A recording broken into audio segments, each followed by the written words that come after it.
Hi, Petway Patriots. Mrs. Brady here. I am reading to you The Lorax by Dr. Seuss.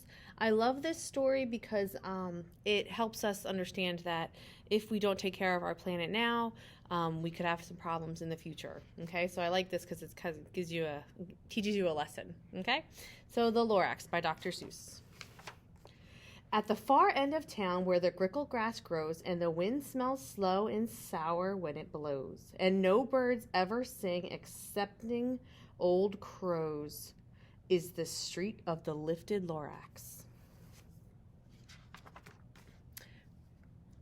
And deep in the grickle grass, some people say, if you look deep enough, you can still see today, where the Lorax once stood just as long as it could before somebody lifted the Lorax away. What was the Lorax? And why was it there? And why was it lifted and taken somewhere from the far end of town where the grickle grass grows? The old onceler still lives here. Ask him, he knows. You won't see the onceler. Don't knock at his door.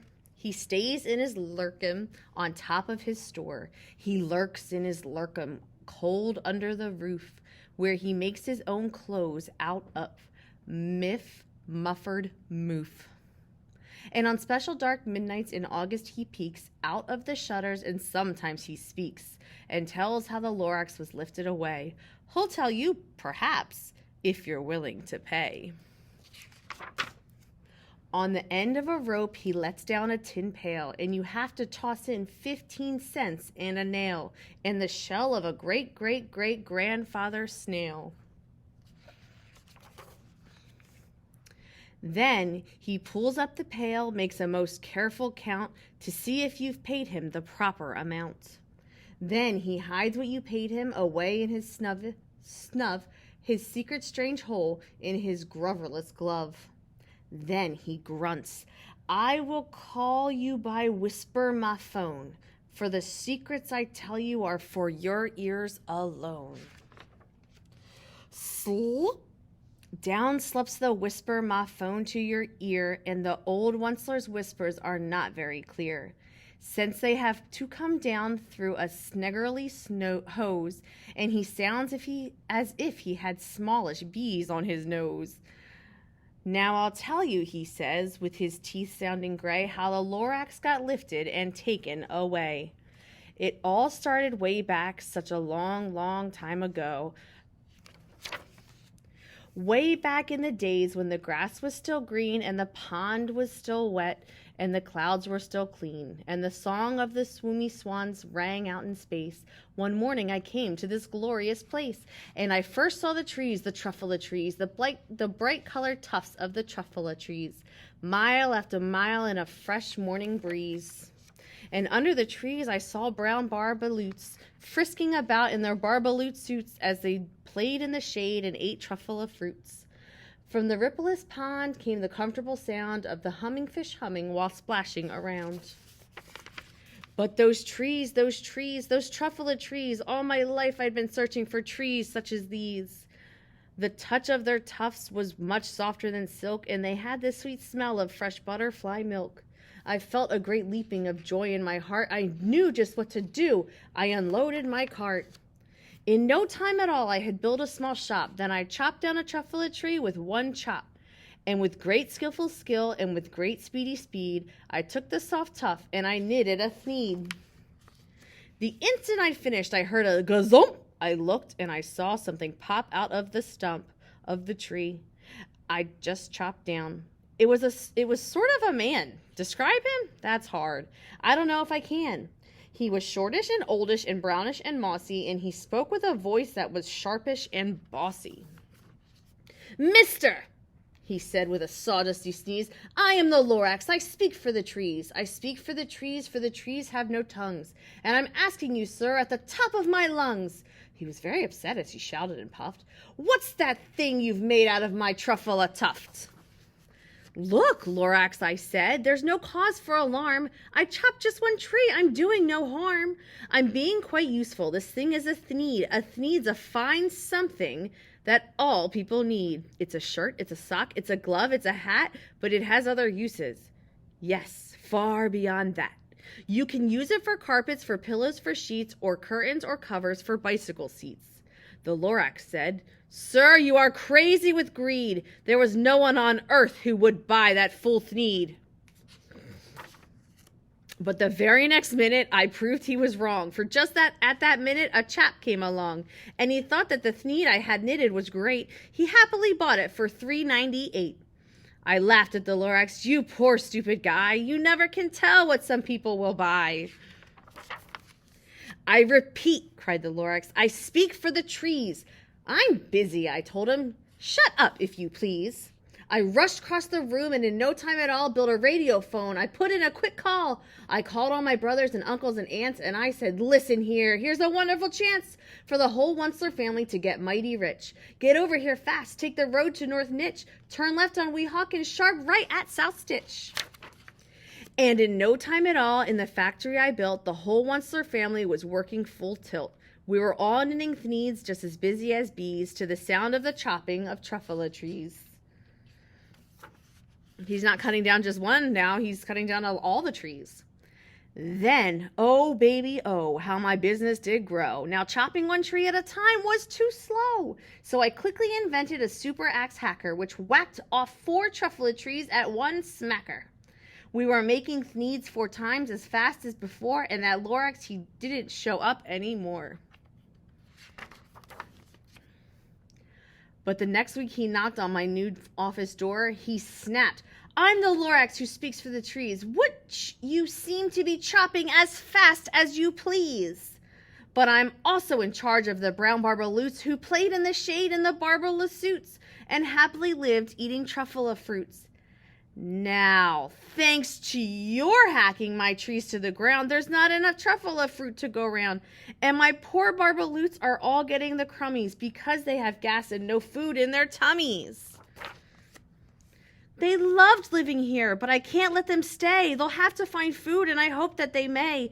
Good luck, boys, he cried, and he sent them away. I, the Onceler, felt sad as I watched them all grow, but business is business, and business must grow, regardless of crummies and tummies, you know. He's getting very greedy, I've noticed in this book so far. I meant no harm. I most truly did not, but I had to grow bigger, so bigger I got. I biggered my factory, I biggered my roads, I biggered my wagons, I biggered the loads of thneeds I shipped out. I was shipping them forth to the south, to the east, to the west, to the north. I went right on biggering, selling more thneeds, and I biggered my money with which everyone needs. Then again he came back. I was fixing some pipes when that old nuisance Lorax came back with more gripes. I am the Lorax, he coughed and he whiffed. He sneezed and he snuffed. He snarled and he sniffed. Onceler, he cried with a croakious croak. Onceler, you're making such smuggless smoke. My poor swami swans, why they can't sing a note. No one can sing who has smog in their throat. And so, said the Lorax, please pardon my cough. They cannot live here, so I'm sending them off. Where will they go? I don't know. I don't hopefully know. They may have to fly for a month or a year to escape from the smog you've smogged up around here. What's more, snapped the Lorax, his dander was up, let me say a few words about Gluppity Glup. Your machinery chugs all day and night without stop, making gluckety glup. All schluppity schlup. And what do you do with this leftover goo? I'll show you, you dirty Onceler man, you. You're glumping the pond where the humming fish hummed. No more can they hum, for their gills are all gummed. So I'm sending them off. Oh, their future is dreary. They'll walk on their fins and get woefully weary in search of some water that isn't so smeary. And then I got mad. I got terribly mad. I yelled at the Lorax. Now listen here, Dad. All you do is yappity yap yap. Bad, bad, bad, bad, bad. Well, I have my rights, sir. I'm telling you, I intend to go on doing just what I do. And for your information, you Lorax, I'm figuring and biggering and biggering and biggering and biggering, turning more truffula trees into thneeds, which everyone needs. And at that very moment, we heard a loud whack. From outside in the fields came a sickening smack. From outside in the fields, of an axe on a tree. Then we heard the tree fall, the very last truffula tree of them all. Oh, that's such a sad picture. All of the trees have been cut down.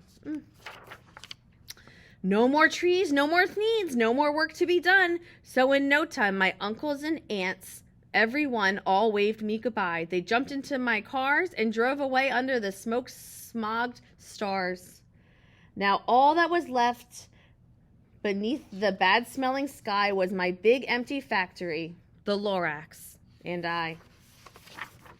The Lorax said nothing, just gave me a very sad backward glance. As he lifted himself by the seat of his pants, I'll never forget the grim look on his face when he hoisted himself and took leave of this place, through a hole in the smog without leaving a trace.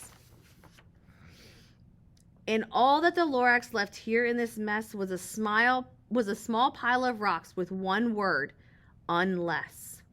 Whatever that meant, well, I just couldn't guess.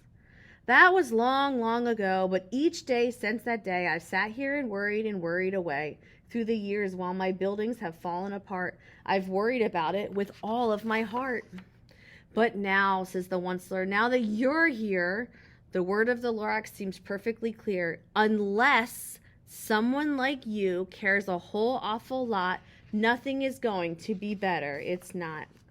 So, catch, calls the Onceler. He lets something fall. It's a truffula seed. It's the last one of all. You're in charge of the last truffula seed. The truffula trees are what everyone needs. Plant a new truffula tree. Treat it with care. Give it clean water and feed it fresh air. Grow a forest. Protect it from axes that hack. Then the Lorax and all of his friends may come back. The end. So, like I said, that story is really a good one because it shows you that if you're not kind to the environment, we might run out of some good resources like truffula trees or the trees we have outside that we see right outside of our windows at Petway. I hope you enjoyed the Lorax as much as I did. See you later.